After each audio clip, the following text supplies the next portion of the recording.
তৃতীয় দফা লোকসভা নির্বাচনের আগাম প্রস্তুতি মালদায় মডেল বুথ হিসাবে সাজিয়ে তোলা হচ্ছে বাল্য বালিকা উচ্চ বিদ্যালয়। আমের জেলায় আম গাছ, বিভিন্ন ধরনের আমের মডেল ও ফজলি বাবুর মডেল বানানো হচ্ছে বিদ্যালয় প্রাঙ্গণে। মালদা তৃতীয় দফায় আগামী 7ই মে অন্যান্য কেন্দ্রের পাশাপাশি মালদা জেলা 2টি আসনেও অনুষ্ঠিত হবে নির্বাচন। মডেল বুথ হিসেবে সাজিয়ে তোলা হচ্ছে বাল্য বালিকা উচ্চ বিদ্যালয়।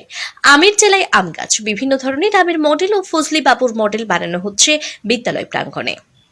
দক্ষিণ মালদা লোকসভা কেন্দ্রের নির্বাচন অনুষ্ঠিত হবে বাল্য বালিকা উচ্চ বিদ্যালয় বুথেও, তাই মডেল বুথ হিসেবে চিহ্নিত করা হয়েছে বুথটিকে। শিল্পী বটুক ভৈরব চৌধুরী জানিয়েছেন, আমের মডেল, গাছ সহ বিভিন্ন জিনিস দিয়ে সাজিয়ে তোলা হচ্ছে বুথটিকে। যেহেতু আমের জেলা, তাই বিভিন্ন ধরনের আমের মডেল থাকবে বুথে। মালদার ঐতিহ্য আম দিয়ে সমস্ত ডিজাইন করা হচ্ছে। এখানে আম দিয়ে আমাদের এই সামনেটা বিভিন্ন রকম আম দেখানো হচ্ছে, ফজলি, গুটি, ল্যাংড়া, যেসব মালদার আমগুলো আছে সেই আমগুলো দিয়ে টোটাল ডিজাইনটা করা হচ্ছে। কবে ভোট আছে? ভোট তো আমাদের 7 তারিখ। মডেল বুথ হিসাবে এটা হচ্ছে। হ্যাঁ, মডেল ভোট। আপনার নাম? Batuk Bhairav Chowdhury. Bureau report, PB news.